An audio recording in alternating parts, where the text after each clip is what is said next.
हम ये बहस यहाँ आज दो वजहों से कर रहे हैं। पहला कि बंगाल का चुनाव आ रहा है, हमारे प्रधानमंत्री अपनी भूमिका निभाना चाहते हैं उसमें कि आज मोदी जी वह प्रधानमंत्री नहीं रहे जो एक समय में थे। सच ये है कि ये दिखने लगा है, उनका आत्मविश्वास घटने लगा है, उनकी नीतियां देश को कमजोर कर रही हैं और मेरे सत्ता पक्ष के साथी चुप इसलिए हैं क्योंकि अंदर अंदर से वे भी इस बात से सहमत हैं। वंदे मातरम पे ही है। सर, आपने प्रधानमंत्री जी को सुना था, अब तो शुरू नहीं हुए।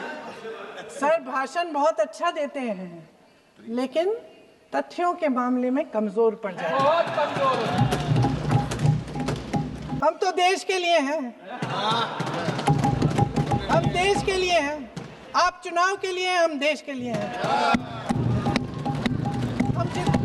हम जितने भी चुनाव हारे, हम यहाँ बैठे रहेंगे और आपसे लड़ते रहेंगे और आपकी विचारधारा से लड़ते रहेंगे। अपने इस देश के लिए, अपनी इस मिट्टी के लिए लड़ते रहेंगे। आप हमें रोक नहीं। और जहाँ तक जवाहरलाल नेहरू जी की बात है, जितनी देर हमारे प्रधानमंत्री देश के प्रधानमंत्री रहे हैं, 12 साल हो गए हैं, लगभग उतने ही सालों के लिए जवाहरलाल नेहरू जी जेल में रहे। किस लिए? इस देश की आज़ादी के लिए। अगर इन्होंने BHEL, गेल, सेल, भाखड़ा नंगल ये सब नहीं बनाया होता जो आप सब बेच रहे हैं,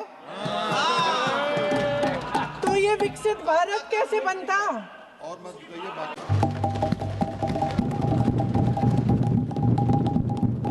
अध्यक्ष महोदय जी, आपने आज मुझे इस चर्चा में भाग लेने का मौका दिया, इसके लिए मैं आपको धन्यवाद देती हूँ। आज जिस विषय पे हम चर्चा कर रहे हैं वह केवल एक विषय नहीं है, भारत की आत्मा का एक हिस्सा है। हमारा राष्ट्रगीत उस भावना का प्रतीक है जिसने गुलामी में सोए हुए भारत के लोगों को जगाया, जिसने उन्हें हिम्मत दी कि ब्रिटिश साम्राज्य के सामने खड़े होकर वह सत्य और अहिंसा के नैतिक हथियारों के साथ सामना कर पाए। आज ये चर्चा एक भावना के ऊपर है।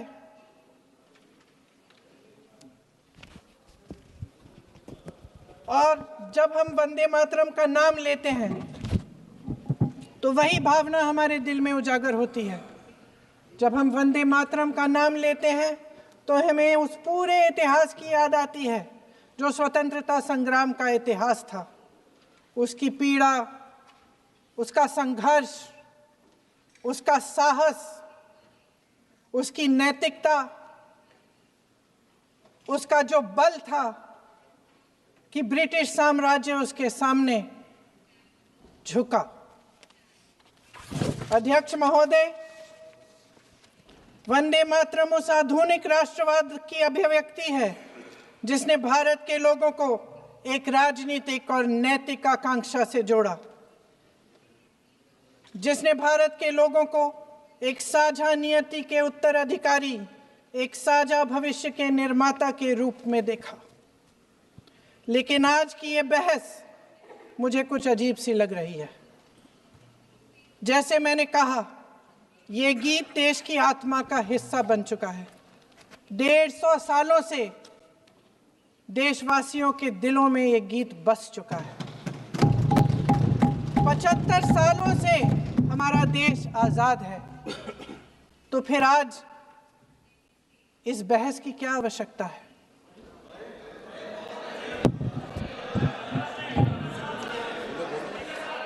हमारा यहाँ मकसद क्या है? जनता से हमें दिया गया दायित्व, जनता का विश्वास, उनके प्रति हमारी जिम्मेदारी, हम किस तरह से इसका इस्तेमाल कर रहे हैं, हमें ये सोचना चाहिए। क्योंकि अब इस मोड़ पर हम इस सदन में अपने राष्ट्रगीत पर भी बहस करेंगे। आपने बहस मांगी है, आपने बहस मांगी है। आप तो इलेक्टोरल रिफॉर्म्स की बहस नहीं मांग रहे थे कि जब तक हम इस पर बहस नहीं करेंगे तब तक उस पर बहस नहीं होगी। इसकी वजह क्या है? इसकी वजह क्या है? हम आज यहाँ ये बहस क्यों कर रहे हैं? हमारा राष्ट्रगीत है, इस पर क्या बहस हो सकती है? हम ये बहस यहाँ आज दो वजहों से कर रहे हैं। पहला कि बंगाल का चुनाव आ रहा है, हमारे प्रधानमंत्री अपनी भूमिका निभाना चाहते हैं उसमें। और दूसरी वजह ये है, ये मकसद है, पुरानी मकसद इनकी अध्यक्ष महोदय, कि जिन्होंने स्वतंत्रता की लड़ाई लड़ी, जिन्होंने देश के लिए बड़ी बड़ी कुर्बानियां दी, उन पर सरकार नए आरोप लादने का मौका चाहती है। देश का ध्यान फिर से जनता के ज्वलंत मुद्दों से भटकाना चाहती है। यही एक मकसद है आपका मकसद है कि हम फिर से उसी अतीत में मंडराते रहें, उसी की तरफ हम देखते रहें जो हो चुका है, जो बीत चुका है, क्योंकि ये सरकार वर्तमान और भविष्य की ओर देखना ही नहीं चाहती।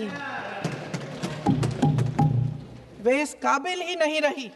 सच्चाई ये है अध्यक्ष महोदय कि आज मोदी जी वह प्रधानमंत्री नहीं रहे जो एक समय में थे। सच ये है कि ये दिखने लगा है, उनका आत्मविश्वास घटने लगा है, उनकी नीतियां देश को कमजोर कर रही हैं। और मेरे सत्ता पक्ष के साथी चुप इसलिए हैं क्योंकि अंदर अंदर से वे भी इस बात से सहमत हैं। आज देश के लोग खुश नहीं हैं अध्यक्ष महोदय, परेशान हैं, तमाम समस्याओं से घिरे हुए हैं, और उन समस्याओं का हल आप निकाल नहीं रहे हैं। हाँ ठीक है, उसका भी बोल लेंगे, समय आएगा तो उसका भी बोल लेंगे, बल्कि कल समय आ रहा है, चुनाव पे चर्चा होगी, उस पे भी बोलेंगे। अध्यक्ष महोदय, इनके भी अपने लोग दबी जबान में कहने लगे हैं कि सारी सत्ता को केंद्रित करने से देश का नुकसान हो रहा है। इस बीच अगर हम अतीत की बातें नहीं करेंगे तो कौन सी बातें करेंगे? ये किसी और बात के काबिल ही नहीं है, सिर्फ ध्यान भटकाना है जनता का। इसलिए आज हम वंदे मातरम पर चर्चा कर रहे हैं। वंदे मातरम देश के कण कण में जीवित है, इस पर बहस नहीं हो सकती। लेकिन चलिए, आपने बहस मांगी, आप बहस करना चाहते हैं, बहस करते हैं। आज इस चर्चा को प्रधानमंत्री जी ने शुरू किया, उन्होंने भाषण दिया, और इसको कहने में कोई झिझक नहीं है कि भाषण अच्छा देते हैं, थोड़ा सा लंबा, लेकिन भाषण अच्छा देते हैं। सिर्फ एक कमजोरी है, अगर आप इजाजत दें तो मैं बोलूं, एक कमजोरी है। हाँ, उसी पे बोल रहे हैं, वंदे मातरम पे बोलो आप। अब सर मैंने तारीफ कर ली, थोड़ा और विषय वंदे मातरम का है तो हम वंदे मातरम पर ही रखें, ठीक रहेगा। सर ये वंदे मातरम पे ही है। सर आपने प्रधानमंत्री जी को सुना था, अब तो शुरू नहीं हुए। सर भाषण बहुत अच्छा देते हैं, लेकिन तथ्यों के मामले में कमजोर पड़ जाते हैं, बहुत कमजोर। इसमें भी एक कला होती है कि तथ्यों को किस तरह से जनता के सामने रखा जाए। मैं तो नहीं हूं, जनता की प्रतिनिधि हूं, कलाकार तो नहीं हूं। इसीलिए मैं भी सदन के सामने कुछ तथ्य रखना चाहती हूं, लेकिन सिर्फ तथ्य के रूप में रखना चाहती हूं।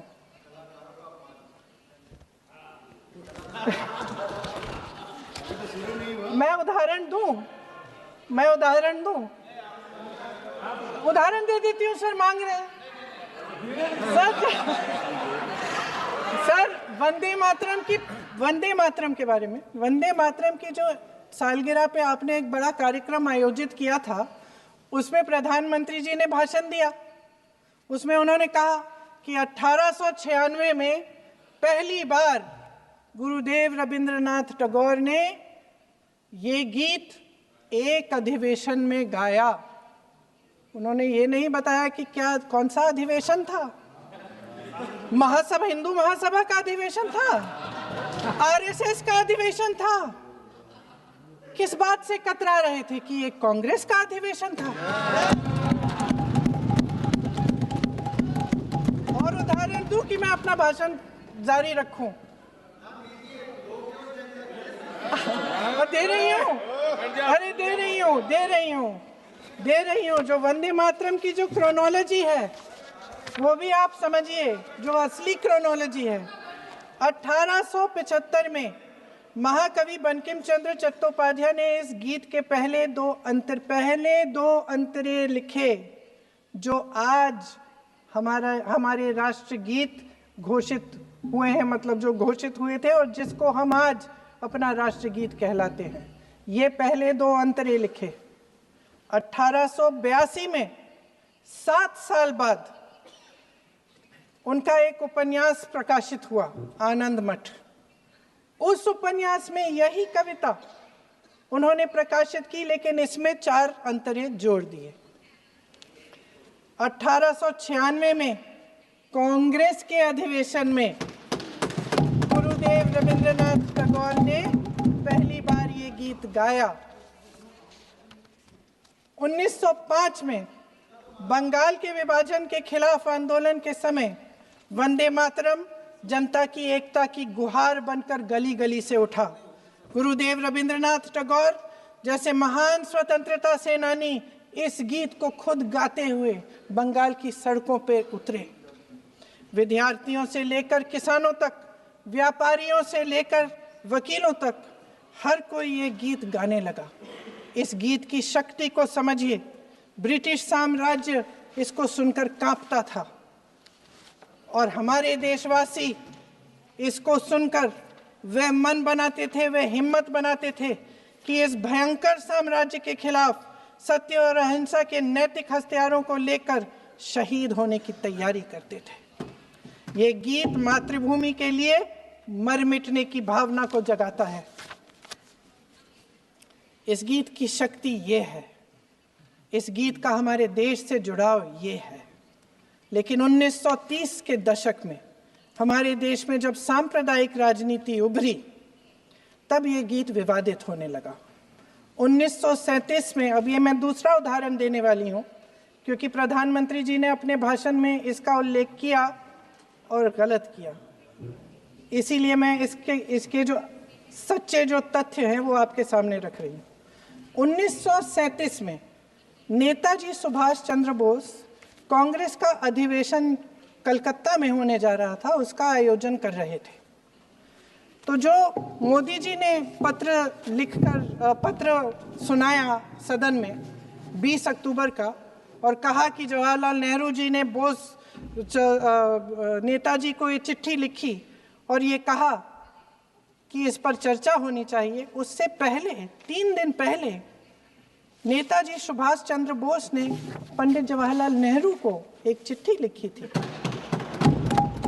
जिसका जिक्र आपके प्रधानमंत्री ने नहीं किया। और इस चिट्ठी में सुन लीजिएगा,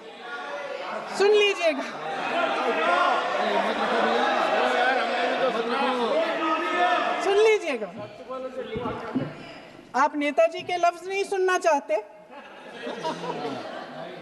बंगाल का चुनाव आ रहा है।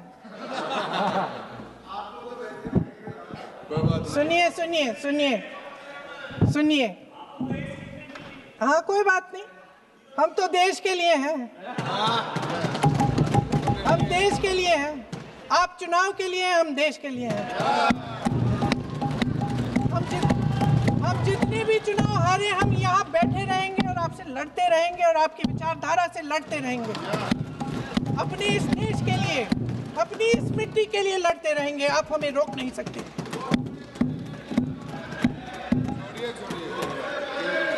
सुन लीजिए सुभाष चंद्र बोस जी ने क्या कहा। सुन लीजिए। My dear Jawahar, reference Vande Mataram, we shall have a talk in Calcutta and also discuss the question in the working committee if you bring it up there. I have written to Dr. Tagore to discuss this matter with you when you visit Santi Niketan. Please do not forget to have a talk with him when you visit Santi Niketan. ये 17 अक्टूबर को लिखी जाती है। 10 अक्टूबर को नेहरू जी इसका जवाब देते हैं और आपके और 20 अक्टूबर को, हाँ ठीक है, 20 अक्टूबर को नेहरू जी इसका जवाब देते हैं। इस जवाब की एक पंक्ति प्रधानमंत्री जी ने सुनाई, बाकी पंक्तियां क्यों नहीं सुनाई? क्योंकि उनमें नेहरू जी क्या कह रहे हैं? There is no doubt that the present outcry against Bande Mataram is to a large extent a manufactured one by the communalists. Whatever we can do, whatever we do, we cannot pander to communalists' feelings, but to meet real grievances where they exist. I have decided now to reach Calcutta on the 25th morning. This will give me time to see Dr. Tagore as well as other friends. समझ रहे हैं आप? प्रधान चुप है तो समझ ही गए होंगे। फिर क्या होता है? फिर नेहरू जी कलकत्ता जाते हैं और गुरुदेव जी से मिलते हैं और उसके अगले दिन गुरुदेव जी एक चिट्ठी लिखते हैं जिसमें वो लिखते हैं, अंग्रेजी में चिट्ठी है, उसका एक अंश मैं आपको हिंदी में बता देती हूँ, जिसमें गुरुदेव जी कहते हैं कि जो 2 अंतरे हमेशा गाए जाते थे उनका महत्व इतना गहरा था कि उस हिस्से को कविता के शेष हिस्से तथा पुस्तक के उन अंशों से अलग करने में उन्हें कोई कठिनाई नहीं थी। उन्होंने ये कहा कि स्वतंत्रता संग्राम में हमेशा से वही 2 अंतरे ही गाए जाते थे और उनको गाते हुए कुर्बानी देने वाले सैकड़ों शहीदों के सम्मान के लिए उन्हें ऐसे ही गाना उचित रहेगा। उन्होंने यह भी कहा कि बाद में जोड़े गए अंतरों का सांप्रदायिक मायना निकाला जा सकता है और उस समय के माहौल में उनका इस्तेमाल अनुचित होगा। इसके बाद 28 अक्टूबर 1937 में कांग्रेस की कार्य समिति ने अपने प्रस्ताव में वंदे मातरम को राष्ट्रगीत घोषित किया। उन्हीं दो अंतरों को कार्य समिति की बैठक में महात्मा गांधी जी, नेताजी सुभाष चंद्र बोस, पंडित नेहरू, आचार्य नरेंद्र देव जी, सरदार पटेल जी, गुरुदेव रविंद्रनाथ टैगोर जी सब मौजूद थे। इस प्रस्ताव के ये सभी महापुरुष इस प्रस्ताव से सहमत थे। आगे क्या होता है ये भी सुना लूं।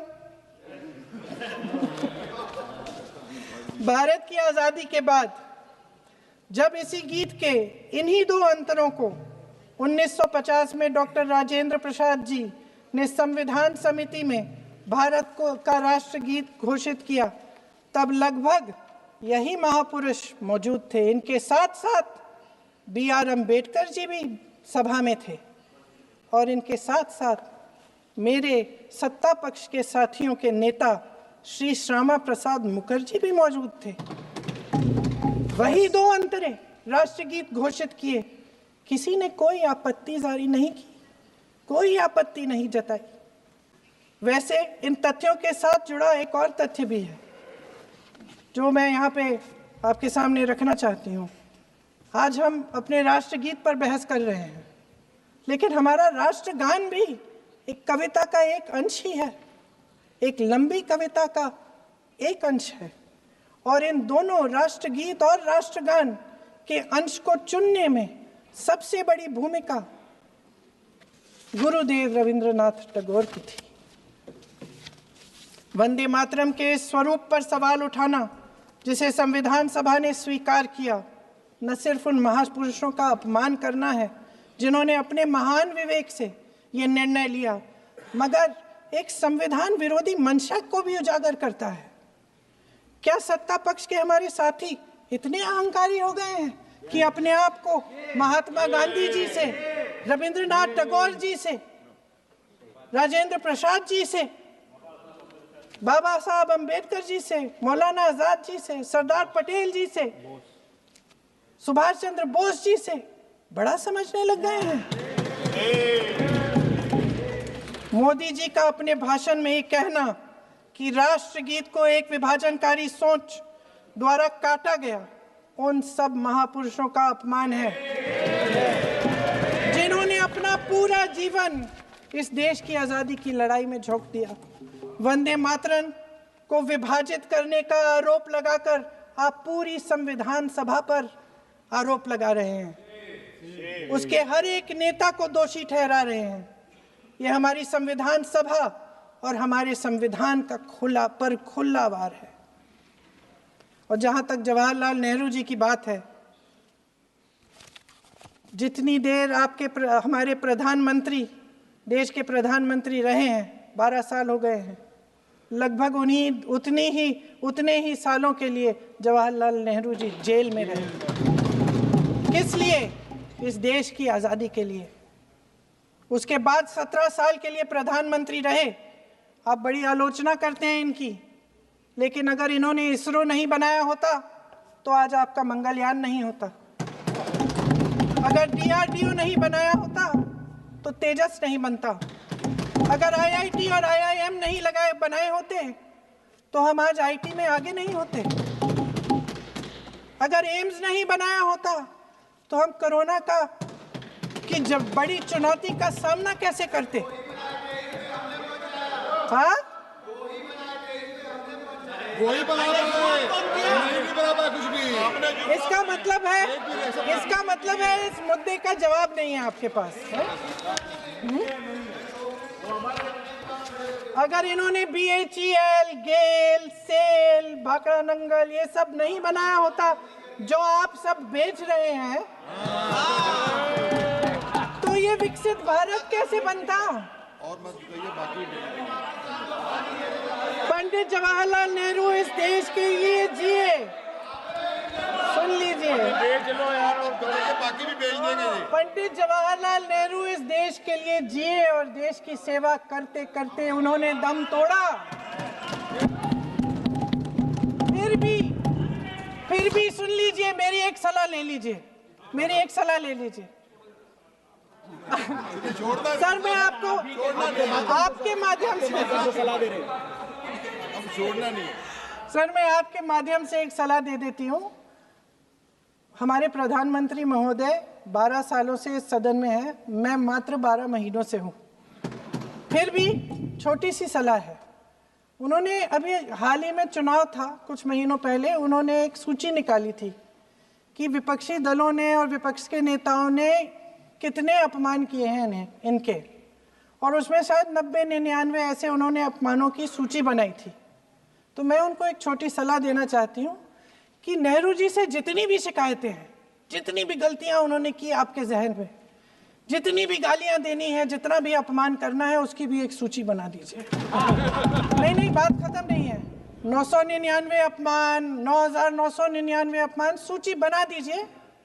और फिर हम एक समय निर्धारित करते हैं, जैसे हमने 10 घंटे आज वंदे मातरम पर हमने बहस किया है ना, उस तरह से हम अध्यक्ष महोदय जी से पूछेंगे, एक समय निर्धारित करेंगे, 10 घंटे, 20 घंटे, 40 घंटे, जितने घंटों में आपकी ये शिकायत पूरी हो जाए, माननीय सदस्य, आप शांत हो जाए और हम बहस कर लेंगे। लेकिन इस सदन का कीमती समय, जिसके लिए हमें यहाँ पे जनता ने भेजा है, जैसे हमें जनता की समस्याओं को हल करने के लिए चर्चा करनी चाहिए, इस्तेमाल करना चाहिए, उसको इसी के लिए इस्तेमाल करिए। उसके बाद जैसे अंग्रेजी में कहते हैं ना, जैसे अंग्रेजी में कहते हैं कि once and for all let's close the chapter, close कर लीजिए। देश सुन लेगा क्या क्या शिकायतें हैं, किसने क्या किया, इंदिरा जी ने क्या किया, राजीव जी ने क्या किया, परिवारवाद क्या होता है, नेहरू जी ने कौन सी गलतियां की, सुना लीजिए, फिर खत्म। उसके बाद बेरोजगारी, महंगाई,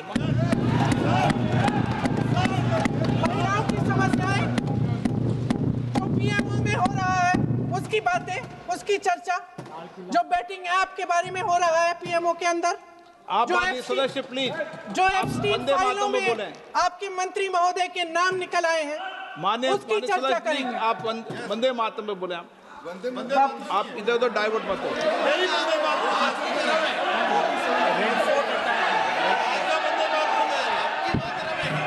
डिलीट कर दो। क्या हो गया? आप एक मिनट। हाँ कर दो। क्या हो गया? अंत में चिड़ी गए।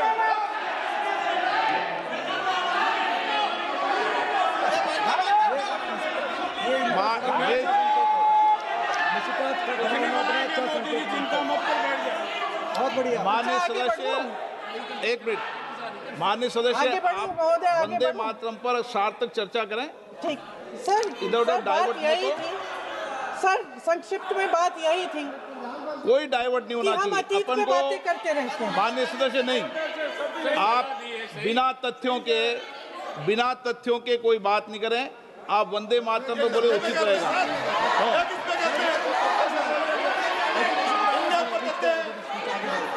मैंने प्लीज। अध्यक्ष महोदय, मैं आपकी बात मानती हूँ, लेकिन बिना तथ्य के बहुत सालों के लिए ये हम पर आरोप डाल रहे हैं। हम चुपचाप सुनते हैं, इनको भी थोड़ी सी संतुलन होनी चाहिए। सुनने की थोड़ी सी हिम्मत होनी चाहिए। ये राजनीति है, हम बोलेंगे, आप वंदे बोलेंगे। मातरम बोलें। ठीक। वंदे मातरम सर। महोदय, आज की ये बहस सिर्फ ध्यान भटकाने के लिए की जा रही है, क्योंकि ये सरकार इस देश के वर्तमान की असलियत छिपाना चाहती है। आज देश का युवा कितना परेशान है, कितनी मुश्किल में है। पेपर लीक होते रहते हैं, बेरोजगारी है, महंगाई इतनी बढ़ चुकी है। इसकी चर्चा हम सदन में क्यों नहीं कर रहे हैं? आरक्षण के साथ जो हो रहा खिलवाड़ है, उसकी चर्चा हम यहाँ क्यों नहीं कर रहे हैं? महिलाओं की बात होगी, बड़े बड़े ऐलान होंगे, मगर उनकी परिस्थितियों को सुधारने के लिए कोई ठोस कदम यहाँ क्यों नहीं उठाया जा रहा है? इन्हीं दरवाजों के बाहर खड़े होकर पत्रकार तरह आपने कहा कि आरोप मत लगाइए बगैर तथ्य के, तो मैं बोलूं कि नहीं बोलूं? नहीं, बिल्कुल नहीं। नो, आप उधर की बात मत बोलो। आप जल्दी से बोल लेते हो, फिर आप सदन में बंद जो कर कुछ देना। भी बोले वो तथ्यों से बोले। आपको हर चीज ऑथेंटिक करनी पड़ेगी, इसलिए आप तथ्यों से बोले।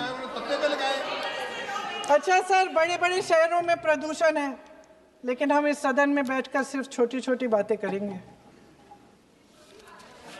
जी, जो अतीत की बातें हैं ना, जो बार बार आप चाहते हैं कि हम पीछे देखें, लेकिन हम आगे भविष्य की बात, वर्तमान की बात, जो असली समस्याएं हैं उनकी बात न करें, ये छोटी बात होती है। आप में हिम्मत है तो भविष्य की बात करिए, हिम्मत है तो बात करिए कि बेरोजगारी क्यों है, कि पेपर लीक क्यों होते हैं। आप चेयर को एड्रेस करें। आपको अच्छा, खत्म कर लेती हूँ, चेयर के एड्रेस करो आप। अध्यक्ष महोदय जी, सच्चाई ये है कि इनका शासन दमन का शासन है। इनकी राजनीति दिखावे की राजनीति है, इवेंट मैनेजमेंट की राजनीति है, चुनाव से चुनाव तक राजनीति है, तरह तरह के ध्यान भटकाने वाले मुद्दों की राजनीति है। वंदे मातरम इस देश की उन्हीं उम्मीदों की गुहार है जिन्हें आपका शासन हर रोज ठुकरा रहा है। आज भी सरहद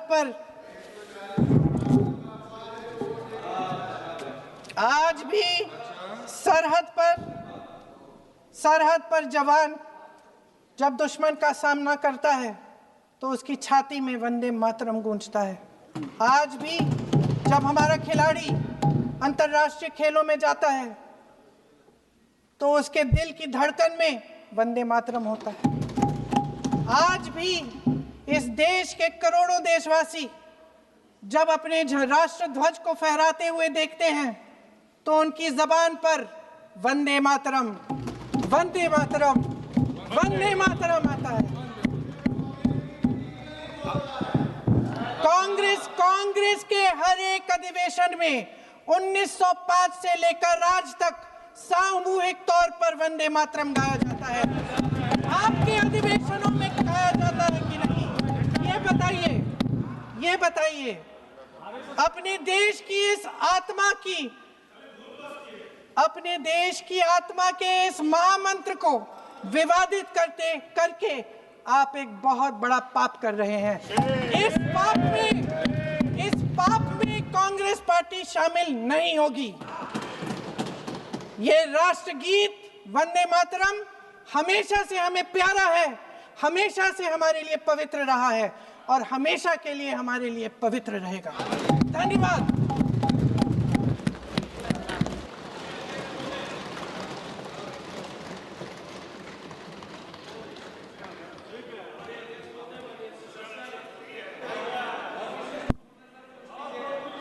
माननीय अध्यक्ष महोदय, माननीय सदस्य ने अपना वक्तव्य देते हुए अभी ये कहा कि वंदे मातरम जब महान कवि बंकिमदास चटर्जी ने लिखा, चटर्जी जी ने लिखा था, तब उन्होंने